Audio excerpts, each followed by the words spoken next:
Welcome to the Romance of the Three Kingdoms podcast. This is episode 77.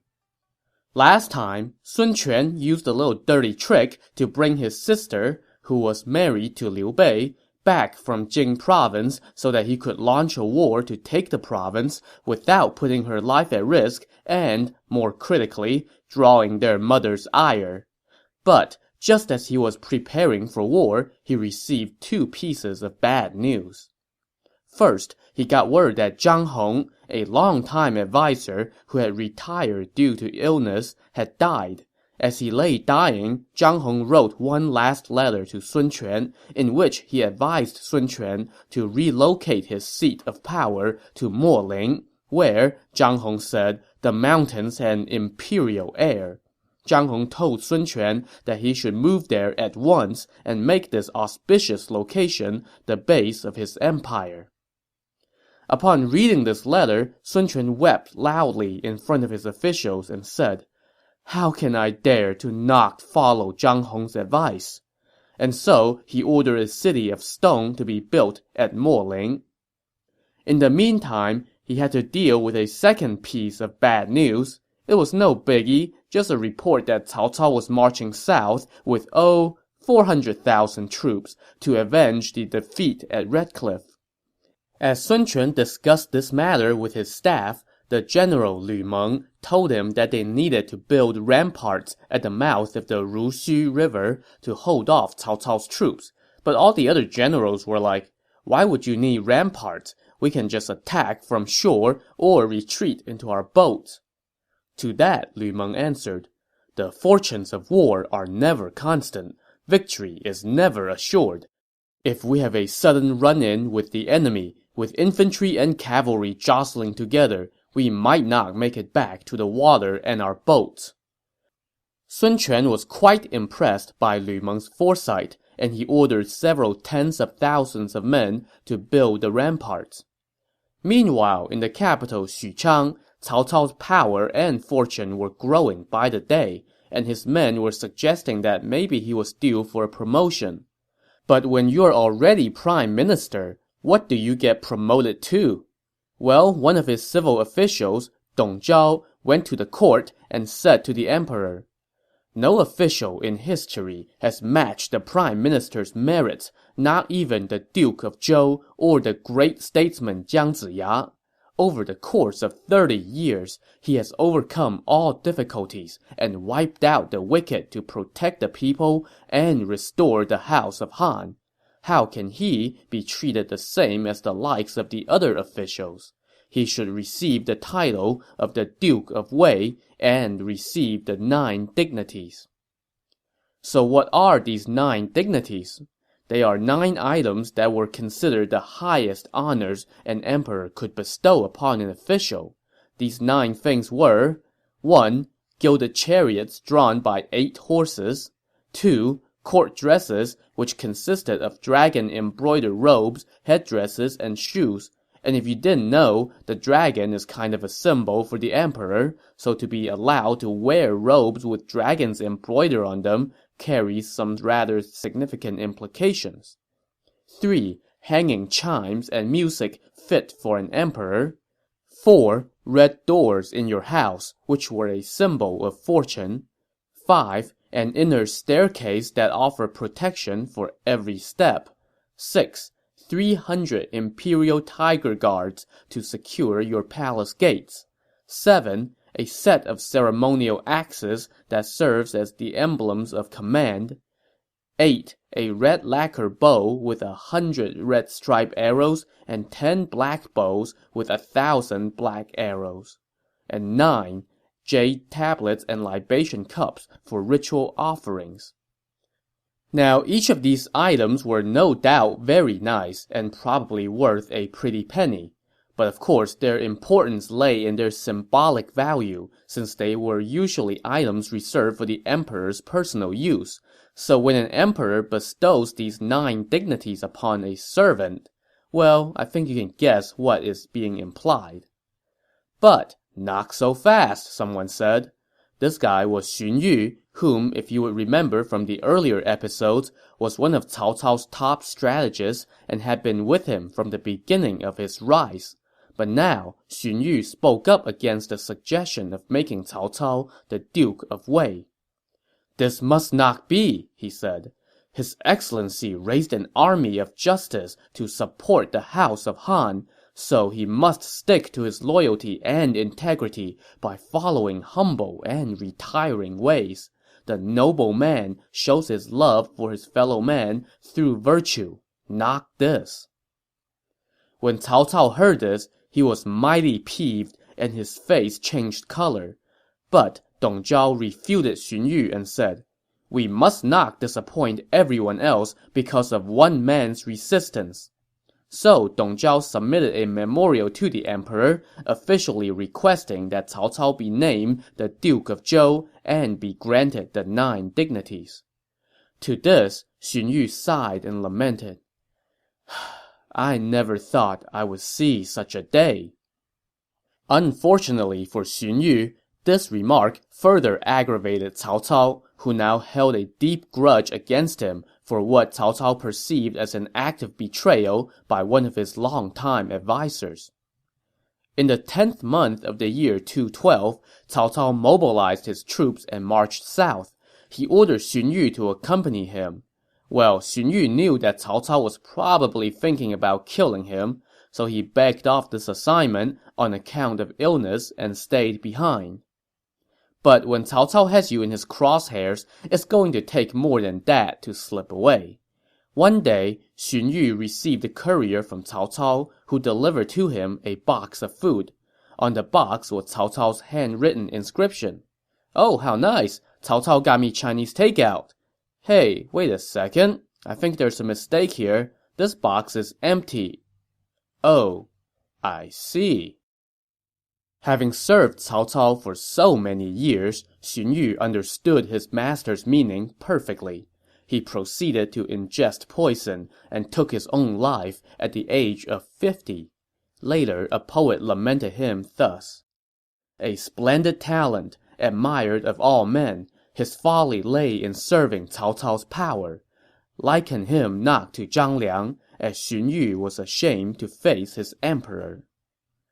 And if you remember from Supplemental Episode 5, Legendary Advisors, Zhang Liang was someone who helped found the Han dynasty and is regarded as one of the greatest advisors and statesmen in Chinese history.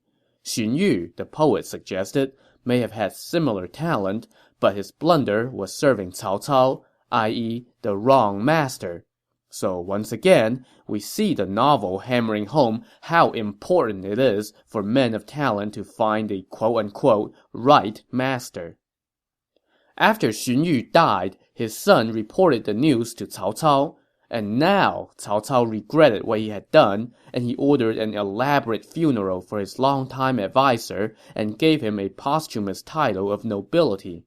I'm sure Xun Yu's family appreciated his kindness. Meanwhile, Cao Cao had a war to tend to.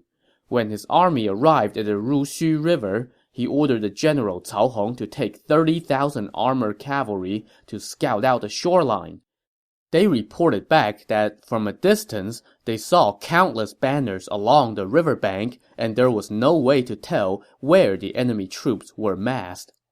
Cao Cao was concerned by this report, so he personally directed his army forward and lined up his formation at the mouth of the river. Cao Cao himself led about 100 people to the top of a hill to take a look at the enemy. In the distance, they could see the Dongwu fleet lined up in a highly organized formation with bright banners and shimmering weapons.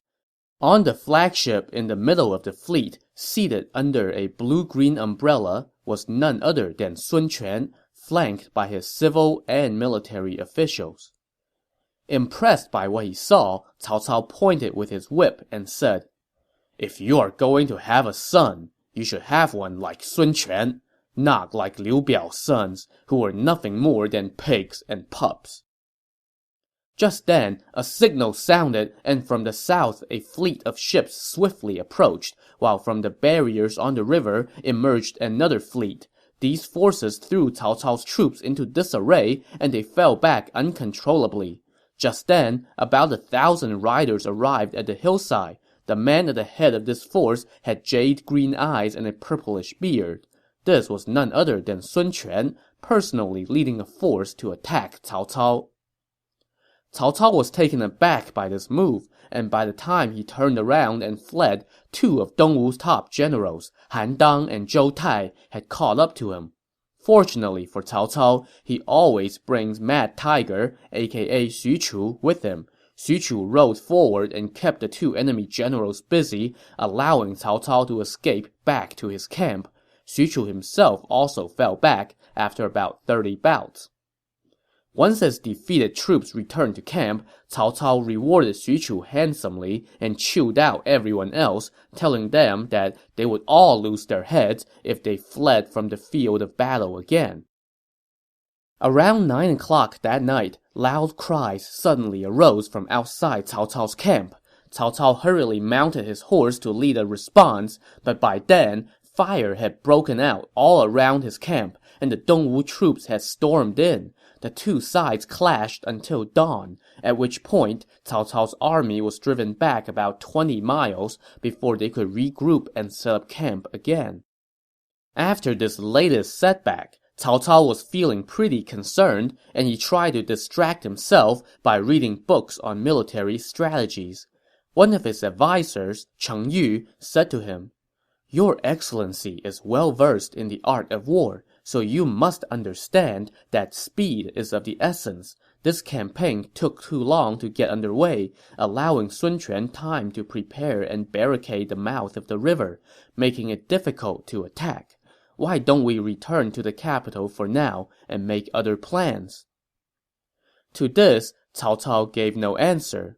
After Cheng Yu left, Cao Cao lied down for a break.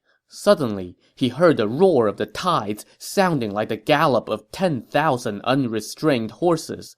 Cao Cao quickly stepped outside, where he saw a red sun surging out of the river, radiating blinding light as it emerged. Cao Cao then looked up to the heavens, where, strangely enough, he saw two other suns glowing. Suddenly, the sun that was emerging from the river flew high up into the air and then crashed into the hills in front of Cao Cao's camp, and the impact sounded like thunder. In the next moment, Cao Cao startled awake. It had all been a dream. It was by now noon, and Cao Cao decided to take about 50 men with him and ride out to the hills in front of his camp where the sun in his dream had crashed. While he was checking out the area, he noticed a squad of soldiers on the hills. The man at the front donned a golden helmet and a suit of gold-plated armor. It was none other than Sun Quan. Sun Quan soon noticed Cao Cao as well, but he did not show any sign of alarm. Instead, Sun Quan reined in his horse and stood on the top of the hill, pointed his whip at Cao Cao, and said, "Your Excellency sits securely in the heartlands and enjoy the utmost wealth and prosperity.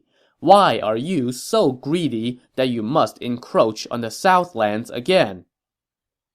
To this, Cao Cao answered, "You are a servant of the court, yet you show no respect to the throne. I have been tasked by His Majesty to come wage war on you." "Have you no shame?" Sun Quan shot back with a laugh. "Who in the realm does not know that you hold the emperor hostage and control the lords through him? I am not disrespectful toward the house of Han. In fact, I am preparing to wage war on you to set the country to rights." This response angered Cao Cao, and he ordered his officers to charge up the hill to capture Sun Quan. But you didn't think Sun Quan would just stand around and talk trash to Cao Cao without being prepared, did you?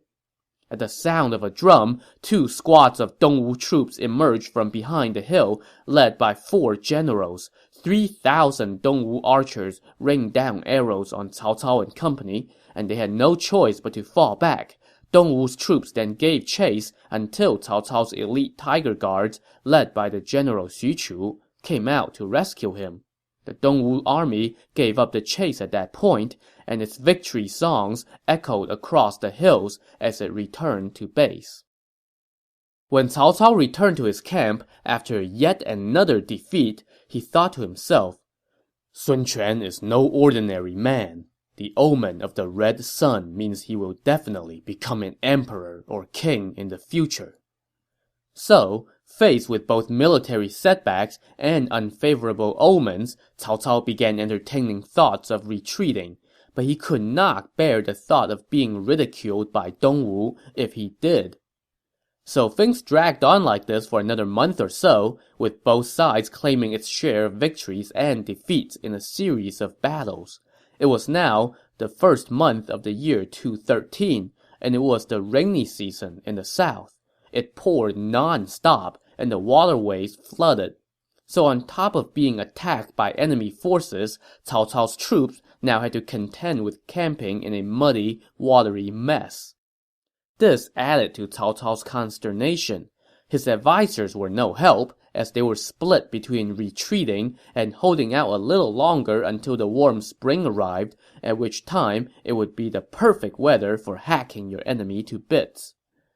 While they were debating their next step, a messenger arrived from Dongwu bearing a letter from Sun Quan. Cao Cao opened the letter, and it said, Your Excellency and I are both servants of the Han. Instead of repaying the country and protecting the civilians, Your Excellency have rashly resorted to arms and destroyed lives. This is not the act of a benevolent man. Right now, with the spring rain pouring down, you should leave quickly. Otherwise, you will repeat the disaster at Red Cliff. Please think it over for yourself. When he was done reading the letter, Cao Cao flipped it over, and on the back were written these words, As long as you live, I cannot have peace. When he saw this, Cao Cao laughed and said, Sun Quan does not disrespect me. So give it up for Sun Quan for knowing exactly what button to push. With his ego placated, Cao Cao rewarded the messenger handsomely and gave the order to retreat, leaving an officer behind to defend the city of Wancheng while he returned to Xuchang with his army.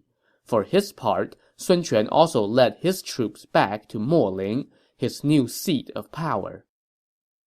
So, having repelled Cao Cao's invasion, it was time for Sun Quan to treat himself to a little R&R, right? Wrong. No sooner had he returned home did Sun Quan begin talking with his staff about, what else, retaking Jing province. His senior advisor Zhang Zhao had an idea. Do not mobilize our forces against Jing province, for Cao Cao will surely return if we do, Zhang Zhao said. Instead, write 2 letters. Send one of them to Liu Zhang, telling him that Liu Bei offered to join forces with us to take the riverlands. This would make Liu Zhang suspicious of Liu Bei. Send the other letter to Zhang Lu, the ruler of Hanzhong, and ask him to encroach on Jing province. That will divide Liu Bei's forces. Then we can march on Jing province, and victory will be ours. Sun Quan agreed with this course of action and sent off the 2 letters.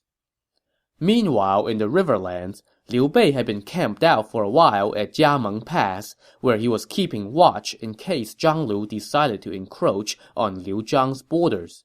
Of course, that's not all he did. He also took the opportunity to shake hands, kiss babies, and generally make nice with the locals to earn their loyalty. One day, Liu Bei received a letter from Zhuge Liang bringing him up to speed on 2 not-so-insignificant pieces of news.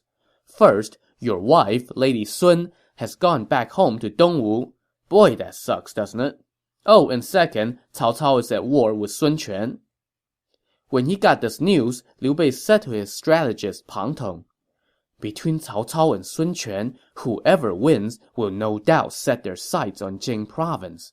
What should we do? My lord, have no worries, Pang Tong said. With Zhuge Liang there, I don't think Dongwu would dare to encroach on Jing province. In the meantime, you can write to Liu Zhang and tell him, Cao Cao is attacking Sun Quan, and Sun Quan has asked for my help. He and I are neighbors and close allies, so I have no choice but to help him. Zhang Lu is content to stay within his own borders, so he will not dare to encroach on the riverlands. I intend to lead my troops back to Jing province to join forces with Sun Quan to defeat Cao Cao, but my army lacks provisions. I hope that on account of our kinship, you will immediately dispatch 30 or 40,000 crack troops, along with 100,000 bushels of grain to help me. Please do not delay. Now, if Liu Zhang does send us the men and the provisions, then we can make other plans. Liu Bei did as Pang Tong suggested and sent a messenger to Chengdu, the capital of Yi province. To get to Chengdu, the messenger first had to go through Fu River Pass. The pass was currently defended by two of Liu Zhang's officers, Yang Huai and Gao Pei. Yang Huai decided to accompany the messenger to Chengdu. Once there, the messenger delivered his letter, and Liu Zhang read it and asked Yang Huai why he had come as well. "I have come specifically because of this letter," Yang Huai answered. "Since Liu Bei entered the riverlands, he has been spreading his benevolence around and earning the loyalty of the people. This does not bode well. And now he is asking you for troops and provisions. You must not grant this request, otherwise it would be like adding wood to fire." "But Liu Bei is my kinsman. How can I not help him?" Liu Zhang said. Now one of his officers, Liu Ba, because there are just not enough guys named Liu in our story, stepped forward and said, "Liu Bei is a crafty hero. If we allow him to stay in Shu long term, it would be like inviting a tiger into your house. If we send him troops and provisions, it would be like giving a tiger wings." After much deliberation, Liu Zhang, ever indecisive, decided to give a half-hearted answer to Liu Bei. He did send Liu Bei troops and grains, but instead of 40,000 men and 100,000 bushels, he only sent 4,000 old and weak soldiers, along with 10,000 bushels of grain. He also ordered Yang Huai and Gao Pei to keep a close watch on Liu Bei from their perch atop Fu River Pass. When Liu Zhang's messenger arrived at the pass and delivered his master's reply, Liu Bei was incensed. "I have been toiling to stave off your enemy, while you hoard all the wealth and give me such stingy rewards. How can I convince my men to risk their lives?" he fumed. In a huff, Liu Bei tore the letter to shreds and started cursing out loud. The messenger was so frightened that he fled all the way back to Chengdu. Now, this strikes me as really out of character for Liu Bei. I mean, so far in the novel, when have we ever seen him just lose it like this? And this was a rather inopportune time for him to act this way. "My lord, you give too much importance to humanity and honor," Pang Tong said. "And now, your display of anger has put an end to your friendship with Liu Zhang." "So now what?" Liu Bei asked. "I have 3 plans," Pang Tong said. "You may pick one as you see fit. The best plan is to select your best troops and make a lightning strike on Chengdu. Alternatively, Yang Huai and Gao Pei are famous generals in Shu, and they are defending Fu River Pass with strong armies.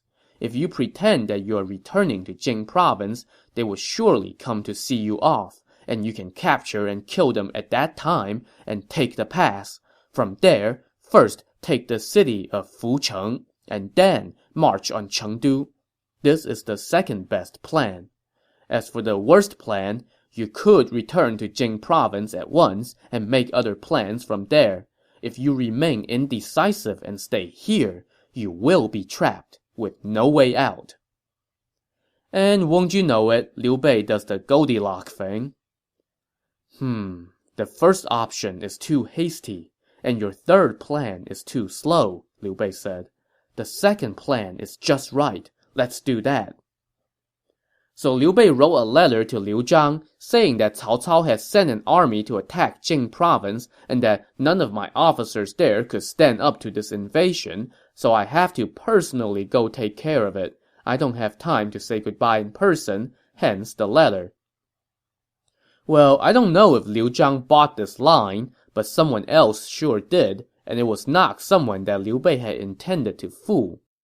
Zhang Song, the man in Liu Zhang's court who had been secretly working to betray the riverlands into Liu Bei's hands, heard about the letter and thought that Liu Bei was really leaving. So he wrote a letter to convince Liu Bei otherwise. He was just about to find a messenger to deliver it when his older brother came to pay him a visit. Caught off guard, Zhang Song quickly stashed the letter in his sleeve before going to welcome his brother. Over the course of their conversation, Zhang Song's brother noticed how distracted he looked and was a little suspicious. After talking for a while, Zhang Song got up to offer his brother some wine. In the middle of this, unbeknownst to Zhang Song, the letter fell out of his sleeve, and one of his brother's attendees picked it up. After the brothers took their leave of each other, the attendee showed the letter to his master. The letter said, "Imperial uncle, what I had told you previously was absolutely sincere. Why do you keep delaying? The ancients value the concept of being rough in conquest and smooth in rule. Right now, success is within your grasp, so why are you abandoning this and returning to Jing province? When I heard the news, I could not understand it. When you receive this letter, please attack at once. I will collaborate on the inside. Please do not delay." Zhang Song's brother was stunned.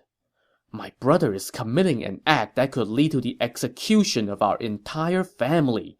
I have no choice but to turn him in," he thought to himself. So he went to see Liu Zhang that night and told him everything. Liu Zhang was, as you can imagine, incensed. "I have never mistreated Zhang Song. Why does he conspire against me?" Liu Zhang immediately gave the order to arrest Zhang Song and his entire family, his brother not included, of course, and had them all executed in public.